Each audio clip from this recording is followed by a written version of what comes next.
चोदयित्री सूनृतानां चेतन्ती सुमतीनां यज्ञं दधे Saraswati.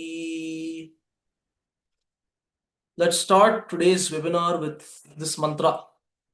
As the mantra says, let us have this webinar filled with Sunrita, with Priyahita Vakyas.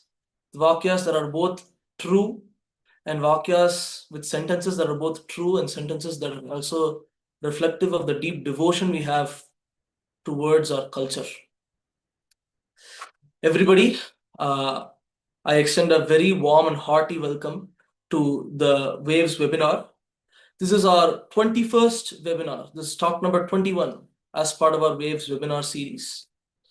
Before we go on, just a little bit about Waves. Waves, as most of us already know, is a multidisciplinary organization that is dedicated to being a platform for research on Vedic scriptures.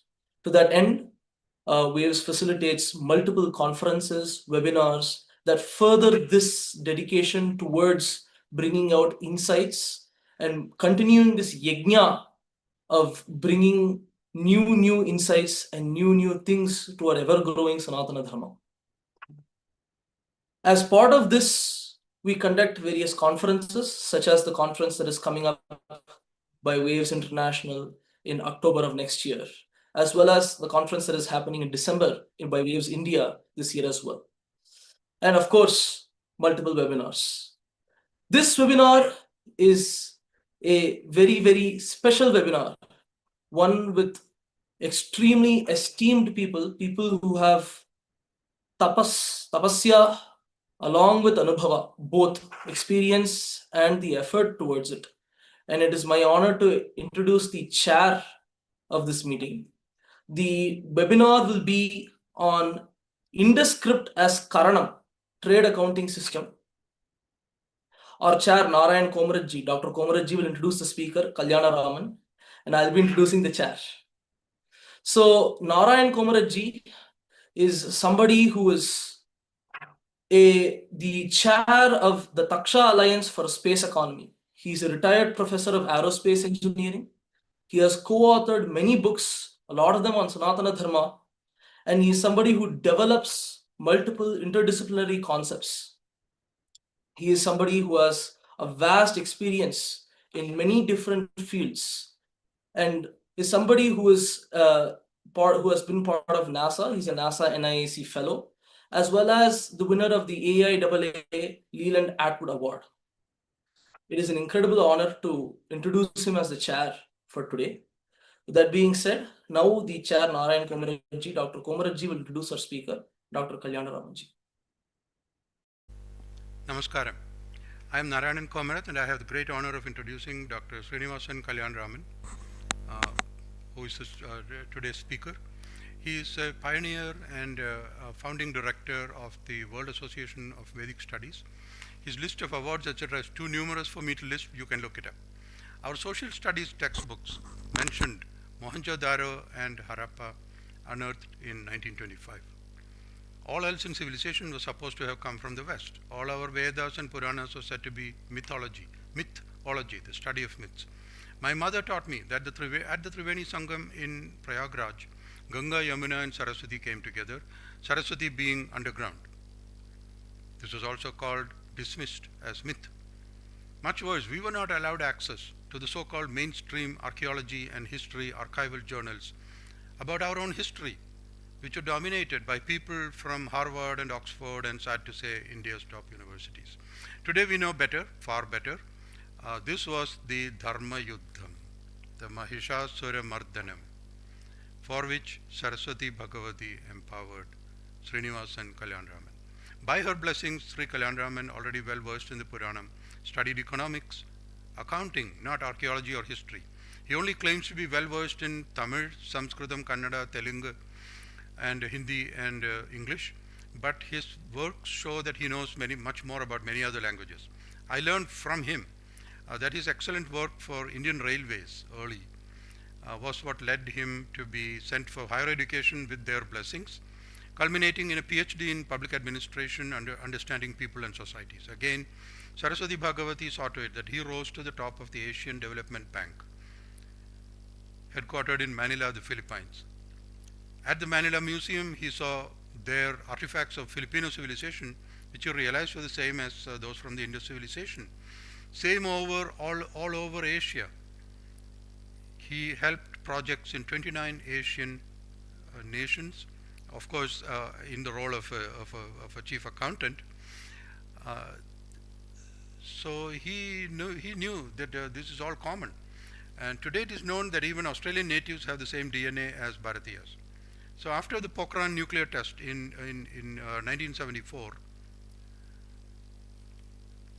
American spy satellites looking for signs above ground instead found the trace of the Sarasvati river, exactly where expected from our Puranas. Experts drilled down into the groundwater and found from radioactive decay, I believe of tritium, that the water was thousands of years old, not recent rain runoff or glacier melt or anything, thousands of years old. Over 10,000 years, Saraswati had woken again. Cut to 2025, 100 years after the Mohenjo-daro discovery, 78 years after independence, at a school science fair in Thrissur, Karaṇam, I saw Indus Valley seals. These were 3D printed, made by 3 11th grade students. They were the first time I'd seen these. They were the size of a Parle Gluco biscuit. We all know what that is. So I asked, hey, what were these used for? You can't eat them or they would have disappeared as fast as a Parle Gluco. And they're not money or they would have been stolen. So what good were these? They said, oh, we don't know. The textbook doesn't say that. Our teachers didn't tell us that. But the young lady standing next to them with a completely different exhibit, nothing to do with them, was absolutely bursting with excitement. So I asked her what's going on. She said, those are accounting seals, trade accounting, to identify consignments and provide all kinds of information. They were for commerce. Dr. Kalyanaraman will be happy to know that there are excellent teachers and parents and most of all outstanding students who have seen his work. So there is hope for us. Kalyanaraman saw what everyone had seen and he realized what no one else had realized. This is the true essence of research. Since 1974, with help from ISRO, Indian Space Research Organization, the riverbed has been mapped, thousands of sites have been located, some 12,000 artifacts are being catalogued. It was a trading center, the hinterland, extending far to the east and south. Manufacturing was not all done there, it was from very far away. And therefore civilization must have been much older, 10,000 years, 20,000 years. And there wasn't any paper or written language at that time. So looking for a magic cipher to break the Indus script code, etc., like a Rosetta Stone giving the same thing in 3 different languages, this may not be so simple. These people were sophisticated. Okay, they didn't wear a suit, coat, suit, boot, whatever. They wore sensible clothes for the Indian Ocean region climate. But they were sophisticated. How did they communicate? Dr. Kalyanaraman wrote long ago that the code is ourselves. Don't look around. I mean, don't look anywhere else. Don't look at ourselves. It's in our DNA. It's all around us, in the sounds that we use to describe objects. We are seeing only their trade communications, remember. A continuity of trade from Japan to Europe through pictures representing sounds, unique identifiers. Let me try an example of what he calls the rebus technique, or rebus, or whatever, however you say it. Suppose I want to communicate that my trade is carpentry. You know, I'm a woodworker, carpenter. I might show a car, a pen, and a tree. People in my village who presumably, I mean, if they spoke English, and I did, they would know that means carpentry. Okay? If you go to a place where they call a car an automobile or an SUV, and they only use WhatsApp, so they have never seen a pencil or a pen, nor a tree, well, but that doesn't matter. It means carpentry in the language used by the originator. Think about that. How does one figure all this out? No magic. Just incredibly painstaking studies, experimentation, testing hypotheses, creating huge lexicons covering all languages, understanding traditions with empathy for our ancestors, the subjects. If there are any AI experts out there, please look at this. This is the classic problem for AI machine language to make a contribution. The book that he is introducing today is the latest in a long line. I have another one here. It's all pictures. It doesn't waste space on words. It takes concentration, persistence. That is what he's been studying since he retired from ADB in 1995 and started the Sarasvati Research Center promoting the Indian Ocean community and the National Water Grid for India in Chennai. This is what WAVES was set up to study, because the founders of WAVES, including mathematicians, business people, scholars in various disciplines, all realized that something truly world-changing, history-changing had happened.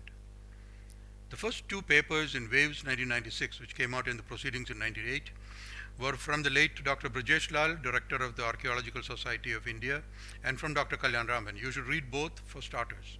They should be mandatory reading in 10th grade, besides all colleges in Bharatam. He has also taken leadership in many causes, including being president of the Rameswaram Ramasetu Protection Movement. He has served as an inspiring supporter and leader for many, many people, including myself, and he has made the difference, the crucial difference in many urgent campaigns, many of which we cannot talk about, like Operation Sindoor. We don't want to give away all our secrets. But as a member of what is called the Vanara Sena, let me welcome you on behalf of all of us. Dr. Kalyanaraman, he's here and he will speak in person after the presentation. The presentation is pre-recorded to ensure quality against connectivity glitches, so it becomes archival. But we know how long it takes, so we will ask him to speak a bit more at the end. Thank you, and Vande Mataram.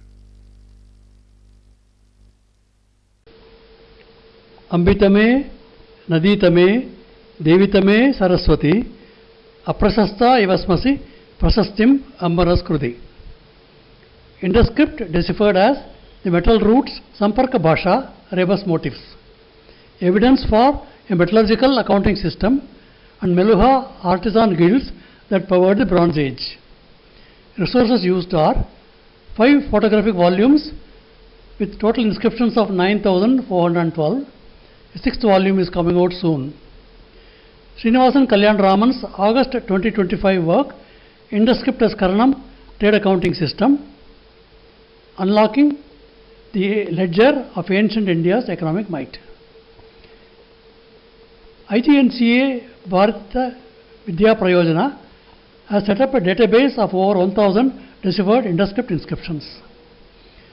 URLs for updated 6,000 plus monographs with reference to 3 published volumes of decipherments in Epigraphia Indus script. The URLs are given here. The third URL is important. It is an Indian lexicon, comparative dictionary of 25 ancient Bharatiya languages, organized in 8,000 semantic clusters describing the flora and fauna in various language terms and economic court of those times. The summary of the presentation is: Indus script is not a literary script, but something far more specialized, rendered on tiny seals with artistry. It is an accounting system, wealth ledgers and trade journals. Ledger of ancient India's economic might.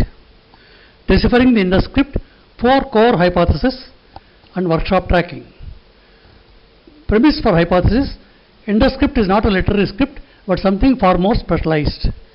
Karanashale, Office of Writers, identified as House 1, HR area, Mohenjo-daro, shown in the picture below. Hypothesis 1, function. The script is a Karaṇam, a pictographic accounting system for documenting trade. Hypothesis 2, language.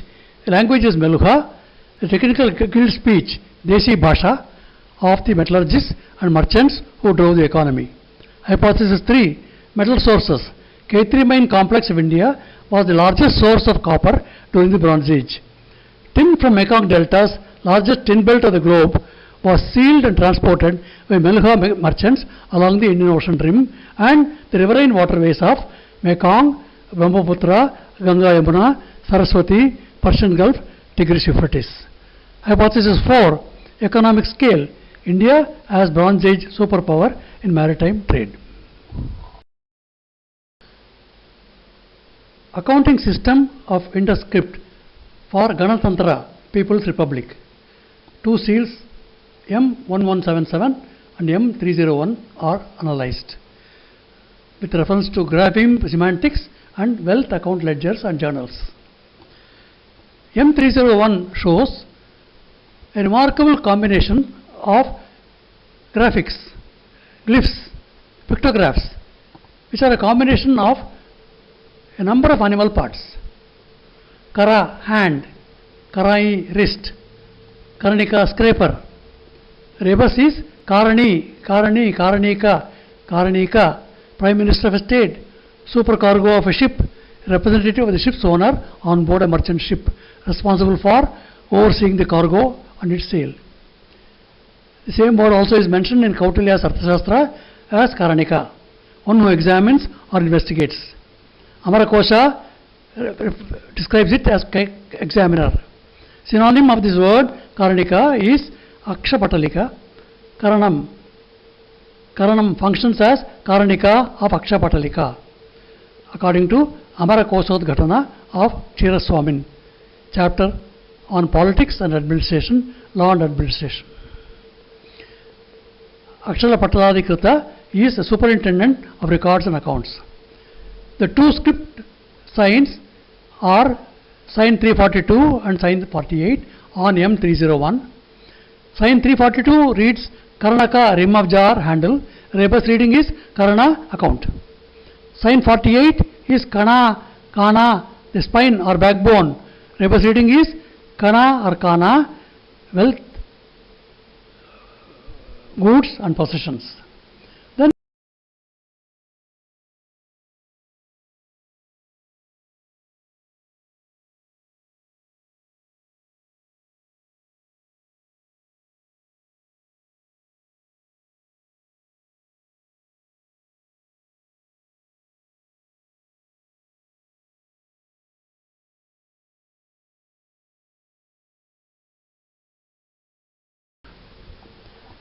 the artisan's toolkit in the composite animals as Ganatantra cargo manifests. Reading the hypertext as composite animals as cargo manifests, complex chimeras are not mythological beasts but sophisticated data logs detailing the contents and origin of goods. Example M300 seal, which again shows the trunk with a scraper or a hand and wrist and other components of graphics, pictographs. Muha, a face. Rebus, muha, quantity of iron produced at one time in a native smelting furnace. Pala, zebu, the horns. Rebus, pala, iron ore, magnetite ore. Iba, elephant, the trunk of an elephant. Rebus, ib, iron, ibo, merchant. Dhatu, scarf. Rebus, dhatu, ore. Pani, a snake, a cobra. Pada, a snake hood. Pada is a metals manufactory. Tanka, tanga, thigh of a bovine, which is highlighted. Rebus, tanka chala, tanka chalai, mint, place money is coined. Kul, kola, tiger, the hind legs are of that of a feline. Rebus, kol, working in iron, kolhe smelter, thus iron smelter. The body is that of a bull, Dhangara bull, Dhangar, Rebus, blacksmith, Thakur, blacksmith, Maithili. 9. Kantala, double sack on the shoulder of the animal. Rebus, Kantala, maritime trade. Konda is a young bull, a bull calf. Rebus, Konda, circular hamlet of village, of guild. 11. Kara, hand, as we have seen. Karai, wrist. Karani, Karanika, a minister of a state or supercargo of a ship. Animal graphemes of Indus script corpora are guild wealth journals. Indus script cipher is Meluhha visual language rendering rebus wealth accounting ledgers of Pattale guild of artificers. I submit that the artificer guild is signified by Pattar, feeding trough. Rebus readings Pattadai, Pattarai, Pattadi, annual workshop, Pattika, Pattada, workshop, and so on. Vartaka can be a variant of Pattar, merchants. Kollan Pattarai, blacksmith's workshop. Pattadai, Fada, factory.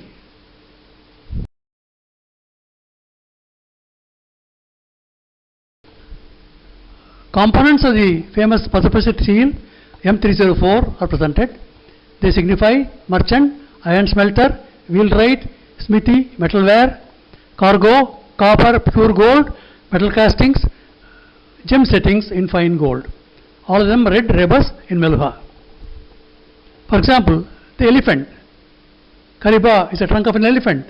Karba is iron. Iba is elephant. Ib is iron. Ibbo is merchant. Rhinoceros, Kanda. Rebus, Kanda, implements. Wild buffalo, Arana. Rebus, Arana, smithy. Leaping tiger. Kola tiger. Coal working in iron. Kundo, coal. Tiger jumping, leap jump. Kudi. Rebus, kuti, iron smelter. Sign 1, med body, med iron, med copper in Slavic languages. Karnaka, spread legs. Karani, supercargo, merchant responsible for the cargo entrusted to him for shipment. Meadow is a merchant, Gujarati. Another reading of this sign 1 is Kati, body stature. Rebus reading is Kati, merchant, member of a caste of wheelwrights. On the platform has some pictorials. The hayrick or haystack and 2 antelopes or goats. Kuntam is a haystack or Airi is also a hayrick. The rebus readings are Air, Airam, iron ore, Kundana, pure gold, Kundanam, fine gold, sitting in a precious stone. Then 2 of them represent Dul, Dula 2, Dul, metal casting. Let us look at the graphemes of the text script. Messages from supercargo. Inscription M304 Mohenjo-daro is a comprehensive metalwork catalog of mint documenting, showing the responsibility assigned to different functionaries. Sign 1 on line 2 is mend body, rebus mend iron. Sign 3 has a notch inserted between the spread legs. Mend body, mend iron. Karnaka dual, the spread legs. Karnika helmsman. Karani scribe or account. The notch is Kanda. Rebus Kanda implements. Sign 216 Kotil tongs. Rebus is Kutil, Kutila, Katil, bronze, 8 parts copper and 2 parts tin. Sign 229 is another type of tongs, Koradu tongs. The rebus reading is Koradu, log, timber, anvil, anvil of a blacksmith.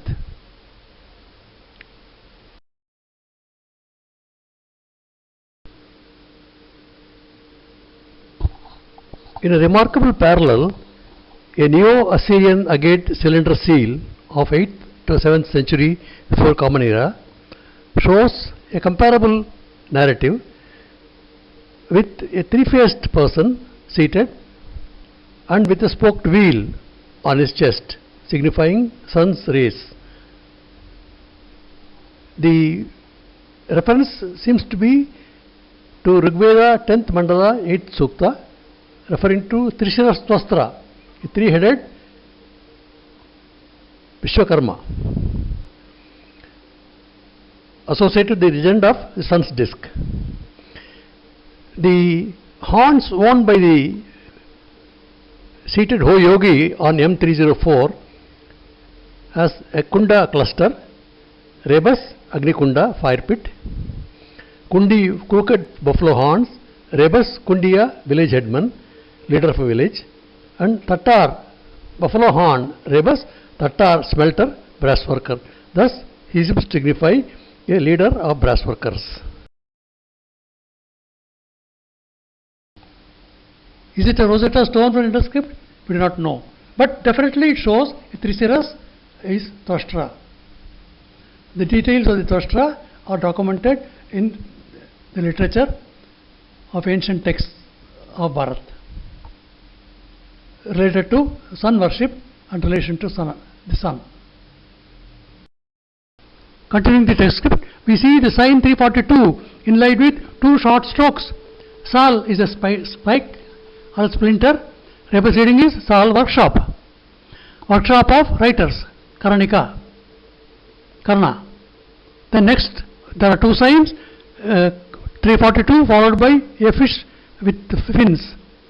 Aya fish, rebus ayas iron, Gujarati, ayas metal Rigveda, plus Kambata fins, rebus Kamata mint coiner. Then Karnaka, rim of a jar, Karna supercargo or Karnaka accounting scribe. How is the decipherment done on the Toshta seal? Symbols are used as phonetic puzzles pointing to a shared vocabulary of ancient Indian craft and industry. For example, H176 shows a tiger and other graphemes which are read related to metal casting and accounting. Bata, rimless pot, bata iron, bata furnace. A hair, kara hair, rebus, car, blacksmith. Similarly, on the Tel Asmar cylinder seal, the crocodile is read as karu, crocodile, karuvu, an artisan, artificer. Elephant, iba, rebus, ibo, merchant. Kanda, rhinoceros, kanda, equipment. The formation of sign 184 pictograph is explained based on 26 inscriptions which signify caracola, miscellaneous iron articles, wild onager or wild ass is ligated with a small tail with 3 prongs. Each is a graphic component which has got to be read as kara is wild ass, caracola, coli is a tail, caracoli, miscellaneous iron articles. So this is how the syntactical reading is achieved by pictographic presentation of sign 184. Now we can see the application of the rebus principle, which is a pictograph of an object used to represent sound of the word for that object. Sound in turn stands for a different word, a homophone related to metallurgy or trade. Here is the rim list. Sign 342, rim of a jar, Karaṇam, accounting system. Goat, ram, Medakam, male. Rebus, Melaku, copper, Mlecha, copper, indicating copper guilds. Liquid measure, Ranku, Ranku, tin. Swastika, Sattva, zinc, and so on. M295 is an extraordinary composition, a shape of thought. 3 tigers are joined together. Such an interlocking of bodies is called chali in the Indian epigraphical glossary. Rebus reading is Shalika, village of artisans, or Sal, workshop. And there are also text signs which can also be explained in detail with reference to the text script of Kanach corner, Kanchu bell metal, Sal splinter, Sal workshop. Then rim of a jar Karana, Karana trade and account, med body, med iron, spread legs, Karnika, Karnaka, Karnaka, Karnahar, helmsman or fisherman.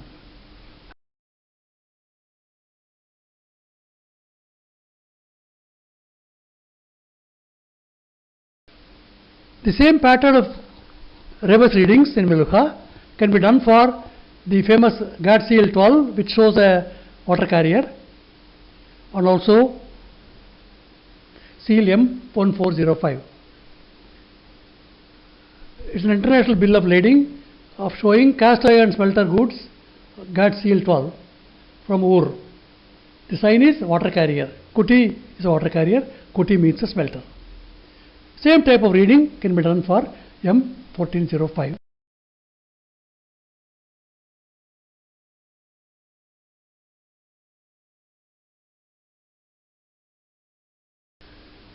The two sides of the tablet M1405 are read as Smithy Forge Smelter Factory Products Trade Ledger. Bharata Alloy Smithy, Smelter of Goldsmith Guild, Barter Trade Account of Smelter Factory. Sign 12 is Kuti, water carrier. Kuti is a smelter factory. Plus sign 342 is Karana. Karana is trade. So factory trade, smelter trade.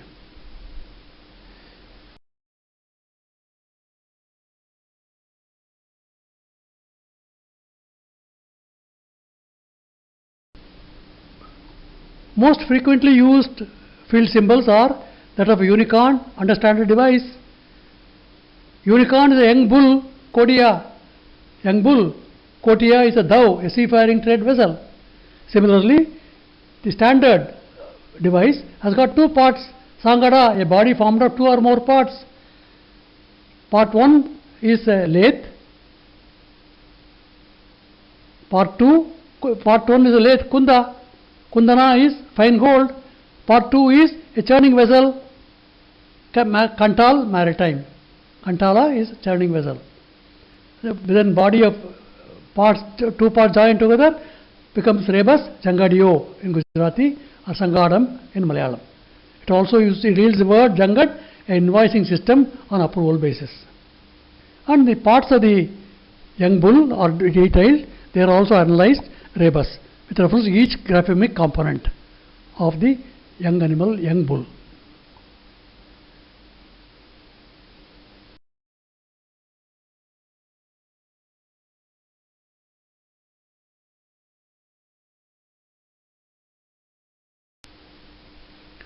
H182 inscription is remarkable.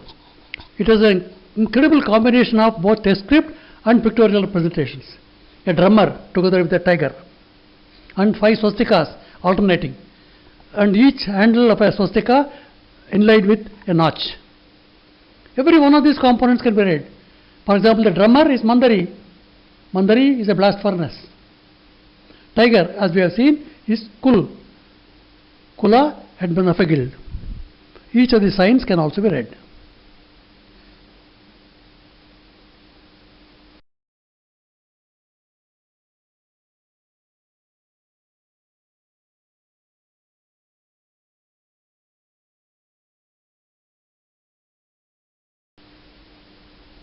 Dolavira Meluhha signboard with 10 signs is a remarkable example of a composition made using the commonly used symbols or graphemes of the civilization, like the Dato class or pincers of a crab, Dhatu minerals, in duplicated Dula pair, Dul metal casting, then spoked wheel, Sarka, potter's wheel, Rebus is Arka, copper gold, thus minerals, copper gold metal casting.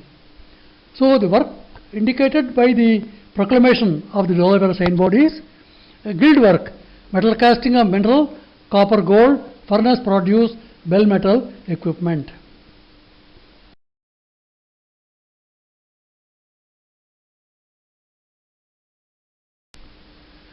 A possible Rosetta Stone of Bronze Age trade are the Haifa ingots, tin ingots that are found in a shipwreck at Haifa in Israel. The human face is shown on the Indus chimeras or composite animals. Similar face is shown on a tin ingot together with two other signs. Muha face, Muha furnace produce. What furnace produce?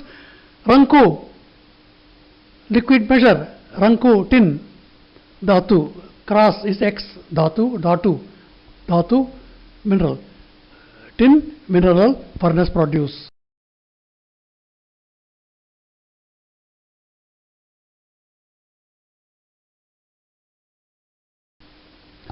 An artifact of breathtaking splendor comes from Poland, Wetersfeld. It bears Indus style rebus glyphs, fish eye, Kana drop, Kana goods of metal casting, merchant, Aya fish, Ayas alloy metal. Every one of the components can be read in the context of the Indus script decipherment, Indus script tradition of rebus readings. For example, Medda ram, rebus is med, helper of a merchant.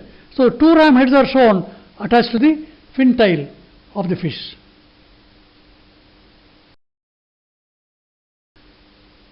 Detailed graphemes of the Petersfield electrum plaque can be read further. For the fish eye, or the panther catching a boar, or lion catching a tiger, or tail fin of 2 rams, or scales of fish. Aisa, scales of fish, rebus, ayasa, made of metal.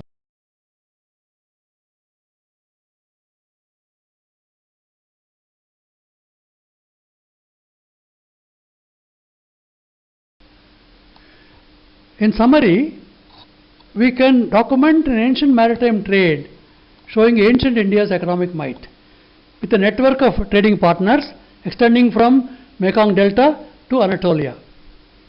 Angus Madison for OECD prepared a chart which showed that India accounted for 33% of world GDP in one common era. So 2000 years earlier than this date, there was a lot of work that was going on in Bronze Age trade, the trade accounting system, which is now available in 9,412 Indus script inscriptions, which will increase to more than 10,000 after the 6th volume comes out. So we have got a documentation available of the earliest manuscripts of the world. Our Prime Minister made a statement during the inauguration of the manuscript mission that the manuscripts are the chapters in the Atma of Bharatam, of the nation. So we now have the Mahatma of Bharatam in 9,412 inscriptions of the Indus script, which have been analyzed as metalwork, wealth ledgers and trade journals, creating the wealth of the nation. Namaste, as shown on this toy from Harappa. Dhanyavad. Namaste again. Where I was brought up, so to speak, session chairs were meant to arrange the chairs and pick up the coffee cups after the seminar. But I'm told that in India, the Adhyaksh has to open the eyes of the audience. If I try to explain to you what Dr. Srinivasan Kalyanaraman just explained, there will be people like me, nasty people in the audience, who say, this fellow has not understood anything. And they will be quite right. I have read his papers and some of his books cover to cover.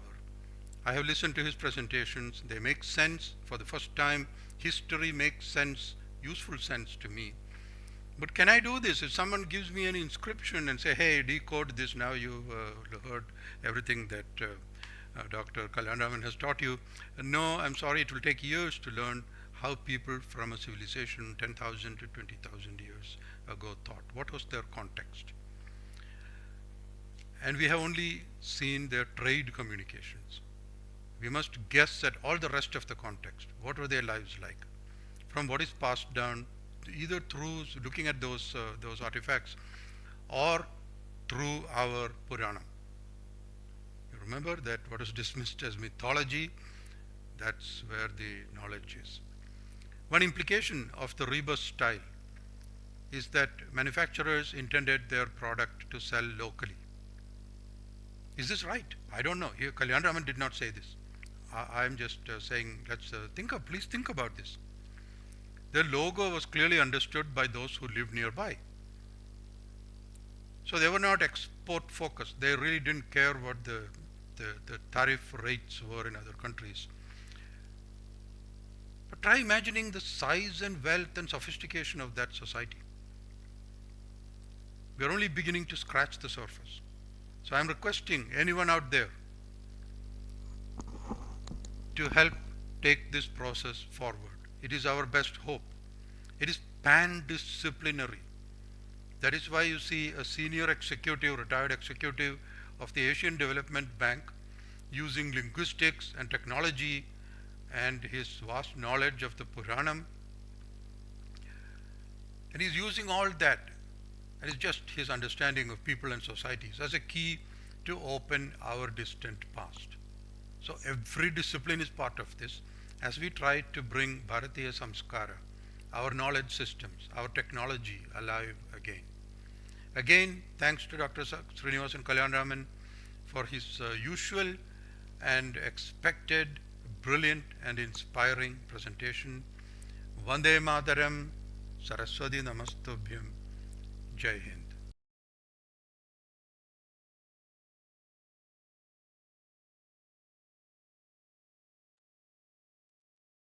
So there's not much to say from my end, or I think from a lot of our ends. As we dwell on this, as we digest this, I would like to request Kalyanaraman ji to share his own thoughts and his own reflections live with us today. Namaste.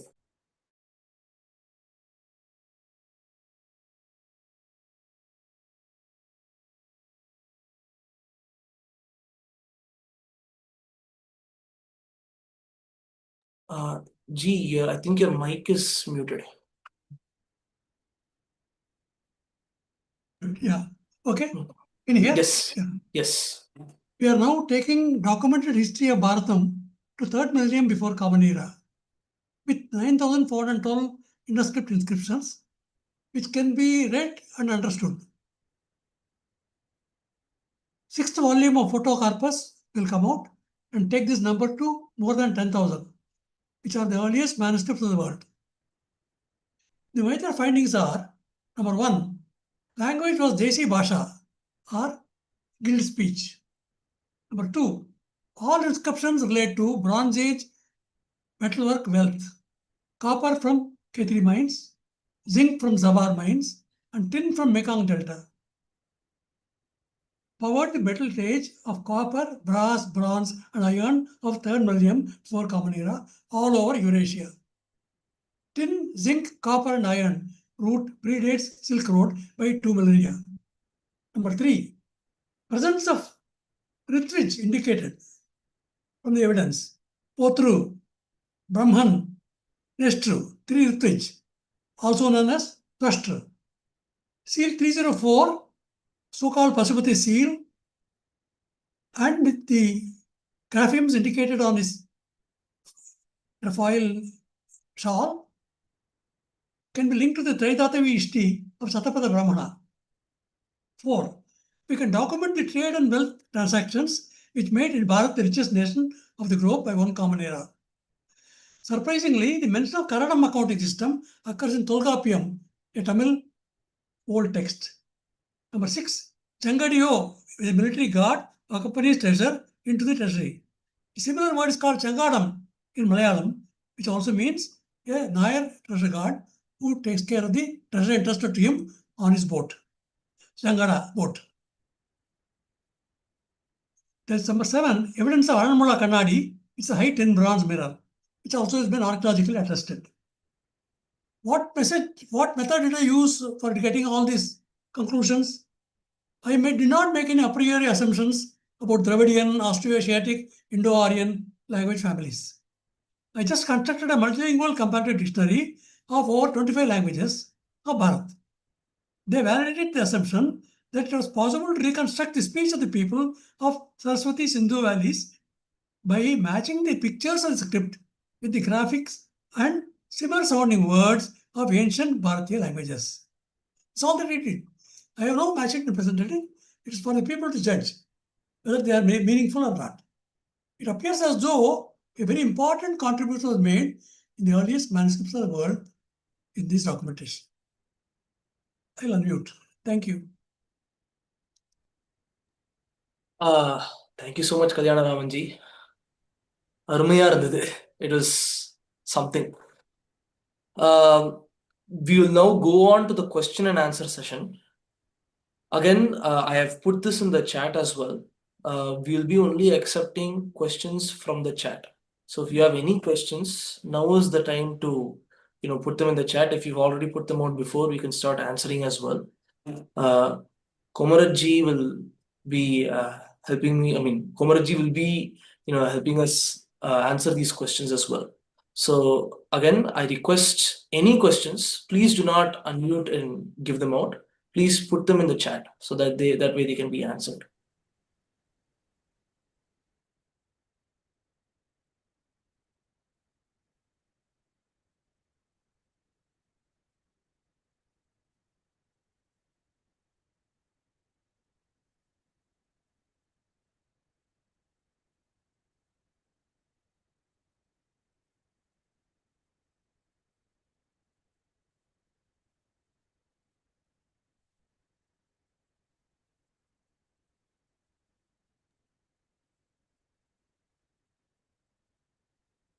If there are no questions on the chat, perhaps we should ask.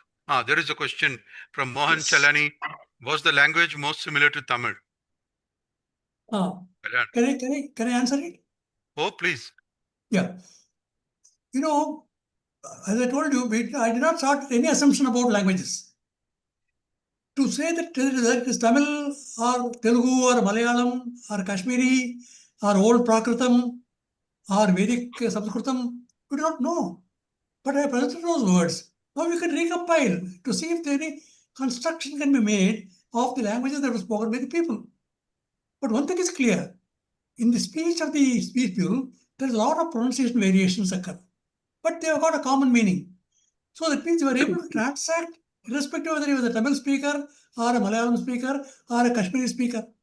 So they are able to transact works with reference to the work that they are doing, a life activity. So the life activity united the people and languages are united. From my study of these 25 plus languages, it appears as though there is no major differences between these family languages. A lot of people absorbed languages, words from one another and made them their own. This now the Indian linguists now realize that it's called the linguistic area or a speech union. For example, Barrow, who made the Dravidian etymological dictionary, considered in his Annamalai University lecture, sorry, I did a mistake. There are a number of words of Tamil which are found in Sanskritam. Same thing happens with Austro-Asiatic. So I concede that there was no need for a Dravidian etymological dictionary, but we have constituted a linguistic area or a Spraakbund, a language union.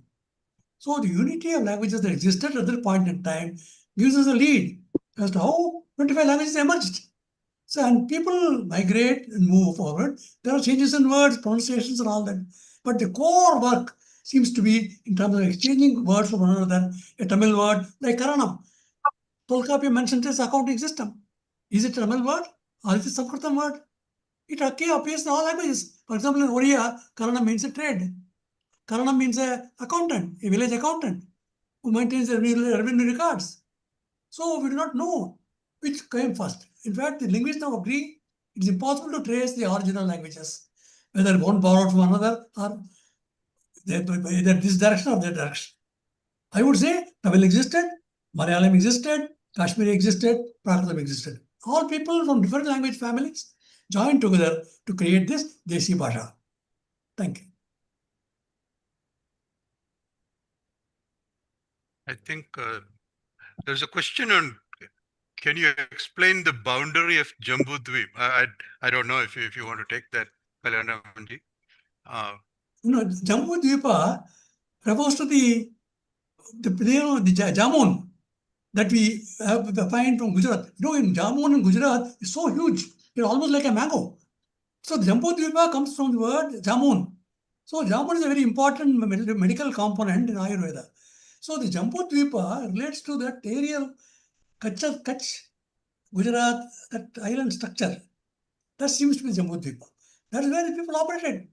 The Kutch was a very important area for these activities that were going on, like Dholavira, like Lothar and all that. And maritime activity was going on. So they were both people, enterprising people of Jambudvipa who created this activity. So that's our tradition that has been handed down to us by our Pitrus, our ancestors. There's a question on the period of time. I think that's an uncomfortable question, but I'll please take your crack at it. I want to add something after that. Kalyanaramanji, do you want to talk about the period of time? You mentioned it, but I believe you have mentioned the times that are definitely ascribable to artifacts that are found so far. That's one way of putting it. The implication of where that came from is a different question. Yeah, most of the artifacts are dated between 2500 to 1900 before Common Era, archaeologically. And most of the sites on the Sarasvati River Valley, there are now about 2,600 sites. 70% of the sites are in the river Sarasvati, so-called right up river. So a lot of activity was going on in places like Kalibangan, Dholavira, Lothar and all that. In the third millennium, there is 2500 and even earlier. And the surprising fact is that the Satapatha Brahmana evidence of Taijata Vishti, of investiture ceremony for the priests, appointing the fillet on their forehead, like the Mohenjo-daro priest wears, it is documented in Satapatha Brahmana. So if you can match this archaeological evidence with this textual evidence, a reasonable construction can be made of the possible time when the Satapatha Brahmana was compiled, which is definitely about 1,000 years later than the Rigveda. So which means the Rigveda dates back beyond the Indus Valley civilization date. That seems to be the situation today based on available data. Can I ask Can I Oh, ask please, something? please go ahead. Yeah.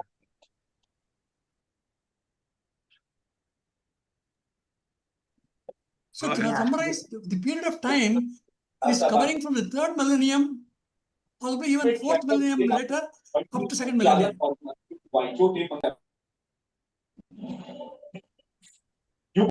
Let us hear from Professor Tiwari. Yeah. Please go Yeah, ahead. I have two questions. The first one is regarding my surprise. I am surprised Kalyanaraman Please, everybody else mute. We are listening to Professor Shashi Tiwari. Everyone else, please mute. Yeah, respected Kalyanaraman ji. So my query is that how long you devoted your time to all these studies, which are multidisciplinary in fact, or are you sitting in your home and reading and writing, or you were in the field and then you were working there? So this is different types of work which you have accumulated in your research. So this is my first question. The second is that many times you quoted the trade and occupations and craft and technology, etc. at that time, which reflects there. Metals also. So the same is in the Rig Veda. Just same. They used to trade in the another countries also, far away also. So I am making my mind that Harappan civilization is the Rigvedic or Vedic civilization. So is your research is also not proving this thing?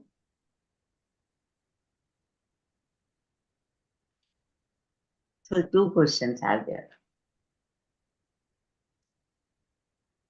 Yeah, you have to mute yourself. Unmute, please. Namaskar. Thank you. The first question. I traveled along the Sarasvati River for a number of years after I took voluntary retirement from the bank and tried to study the sites, the way the river was flowing and all that. But at the back of my mind was this problem of the people. What language did they speak? What did they write down? So I had to do a lot of work in constructing the dictionary. It took me 20 years. I had to compile dictionaries. For example, Gujarati dictionary, 8 volumes. Mundarika Encyclopedia, 14 volumes. So like that, I had to compile all the volumes of all the dictionaries and try to put them together into semantic clusters.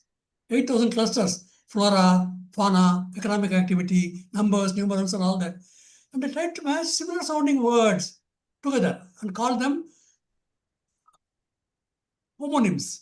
So I've been able to match a ashwatha leaf with a corresponding word in different languages, an elephant in different languages, tiger in different languages. So that's all that I did.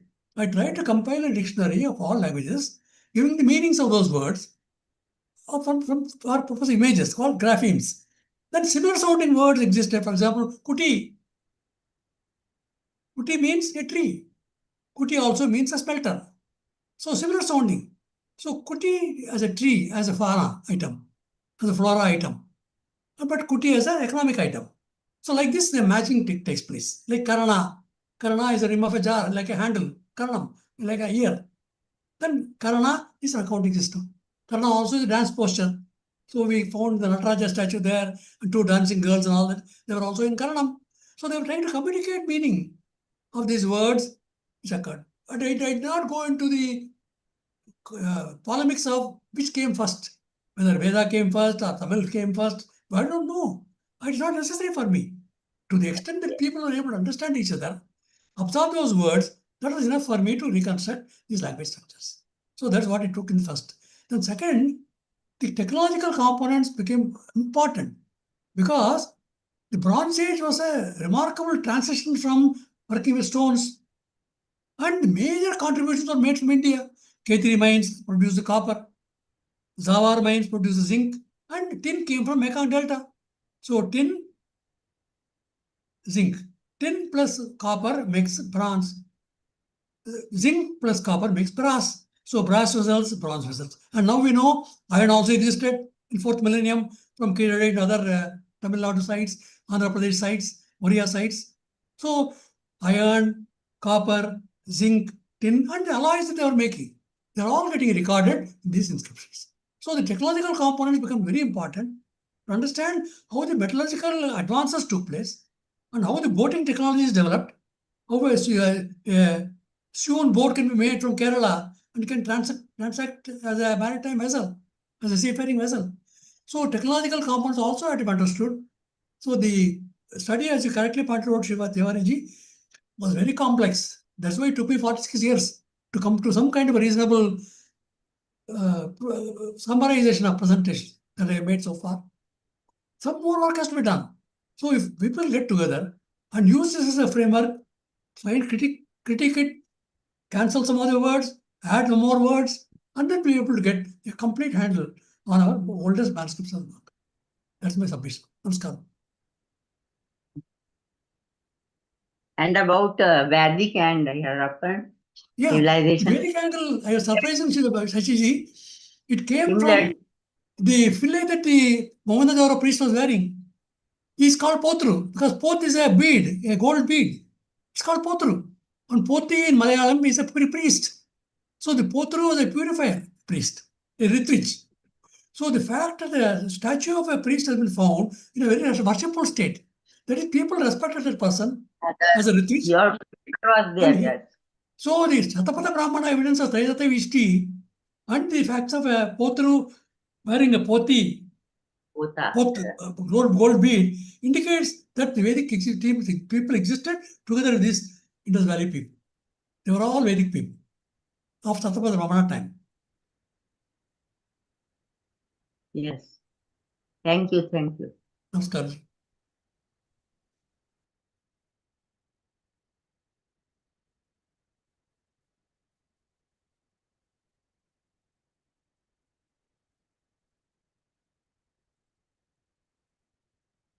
Professor Kaushal wants to say something. Oh, Asrutji can take over at this point. Are we out of time? I think it's time for Yes. Dr. Tiwari's closing submission. Yes. That is all the questions we can take for now. If there are any more questions, please post them. I believe, is there a way to contact Kalyanaramanji and email him with the questions? Address is kalyan97@gmail.com. Kalyan97@gmail.com.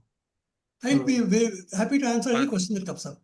If I can just comment, I think this should go on YouTube as soon as practical. On YouTube, you can post comments and people can post responses. I think the video quality also will be uniformly good if it comes through YouTube. For example, in where I was receiving, a video had a lot of problems, and it may be the same in other places. So please get this on YouTube as ASAP, and then we can continue the discussion.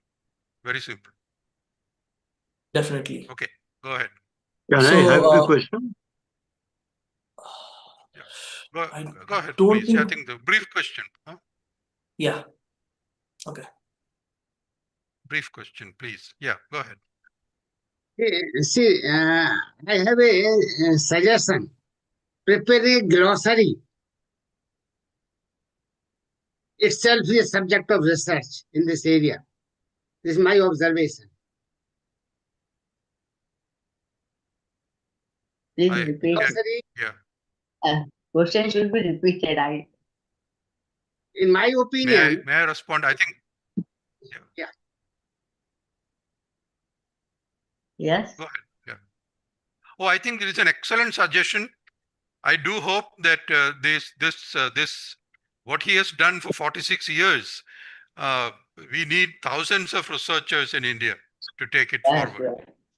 I thoroughly commend that suggestion. Yes. Work is not finished. It is just starting.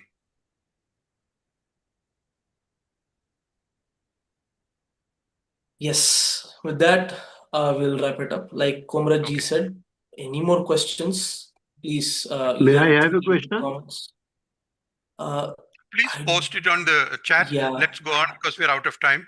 I think Dr. Shashi Tiwari has the closing statement. Please go ahead with the closing statement. Yes. Dr. from Kaushal is asking something, I think. Oh, okay. In my, Dekho. Okay. Professor Kaushal, please No, I say have what. already asked. Yeah, he has answered. Yeah. No, I have Acha. asked and he has answered. Yeah, I understood. Okay, then it's fine. Then it's. Ma'am, Lalan sir wants to ask, I think. Oh. Professor Lalan Prasad ji. Hello. Yeah. A very scholarly talk. I have a query. Economic development is mostly technology driven. And there is no doubt that the technology was very advanced in that period. And so the GDP was very high, India's GDP.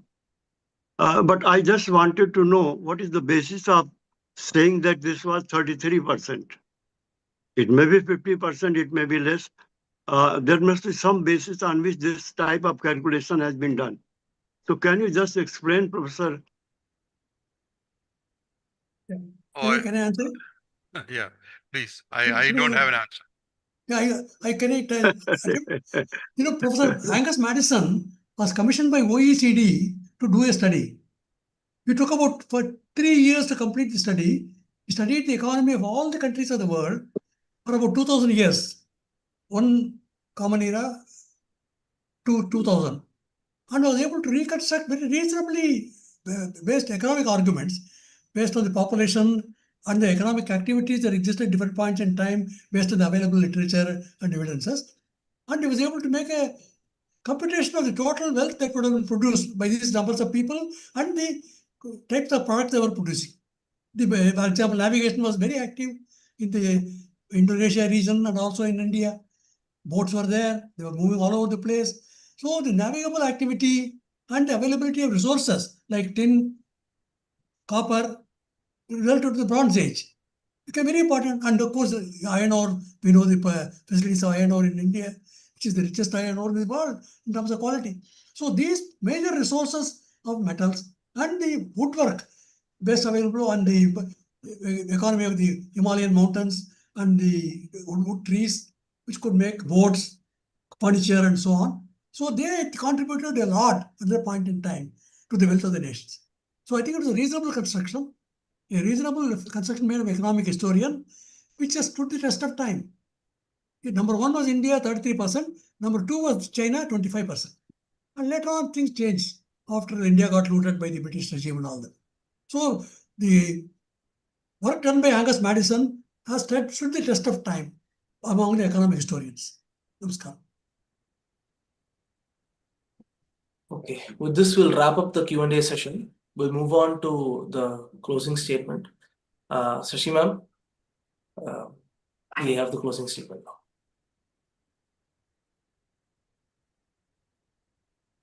Respected Dr. S. Kalyanaraman ji, Chair of the session, Professor and comrades, Strength of the Waves International, Dr. Dhiru Bhai, and distinguished audience present here.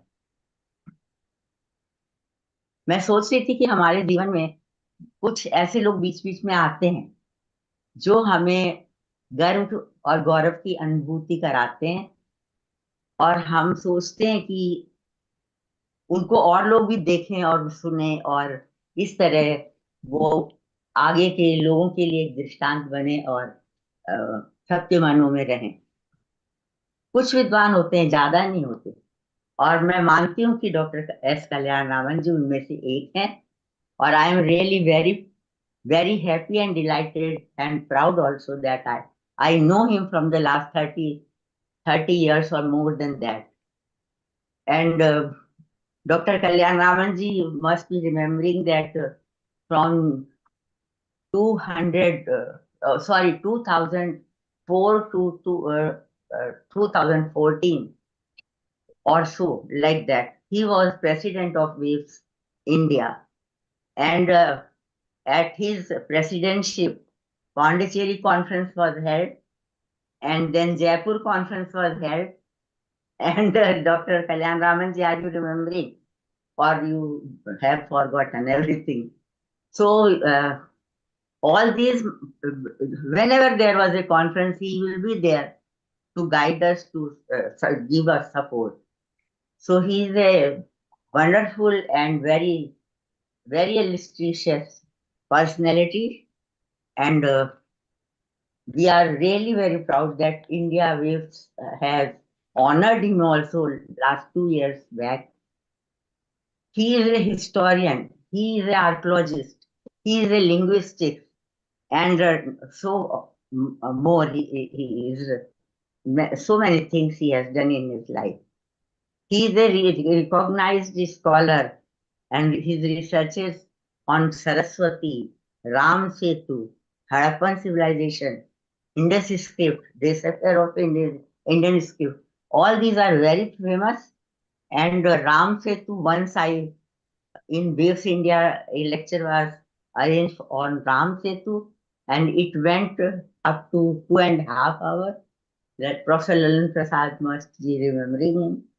And similarly, his one lecture was on Indus script, and that was in Delhi University. That also was a long program. So his presentations are actually very minute, very lengthy, and that is why some people think that they are difficult also. But no, you can understand whatever is your capability. But he gives new insight and new direction for the history and for the research, ancient research. Especially, I am very fascinated about this, that he knows also all the Vedas. Whenever there is a presentation, he will quote mantras, and he shows similarities with the seals. There, as a yogi is in Dwasuparna, etc. So this is also very strength thing, a very memorable thing, that he knows the different literature, different languages, and through the similarity of the word, he tried to do research and his studies. So I will not take much time, and present this presentation was based on the accounting system of Indus people, Indus script, based on the Indus script. That Karna was main word for that, and metals, and all the time he used to tell about metals. It also looks very nice. Science is also well known to him. That is also a great work, talk to say something. And definitely his researches are very minute. We should learn, we should try to understand them, and we should be inspired from his work. And I think future generations will be following his directions for the research, and he will be a very learned and very well-known scholar of our times. Thank you, and namaskar to Kalyanaraman ji.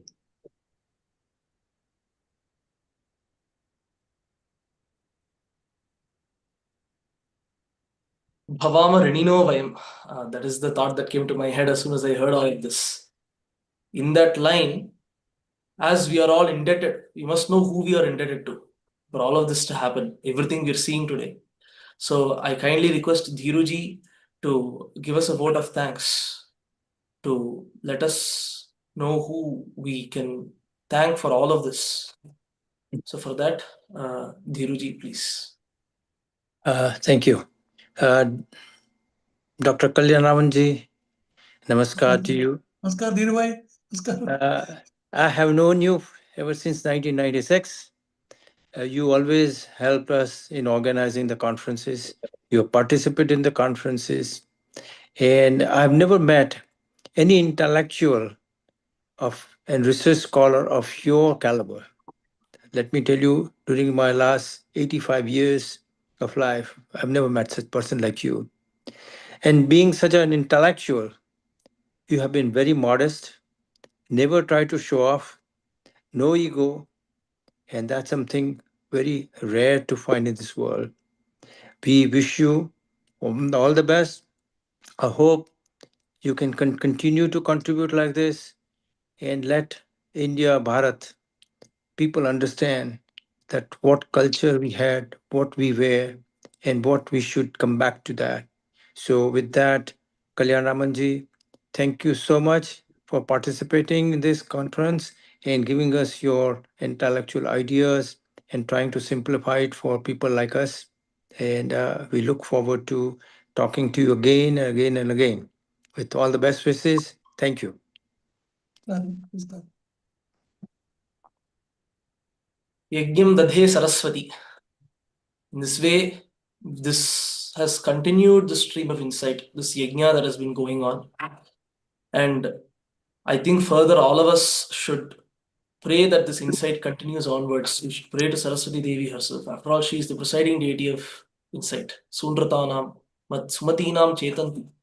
So, with that in mind, may the stream of knowledge, the stream of insight continue in the webinars to come.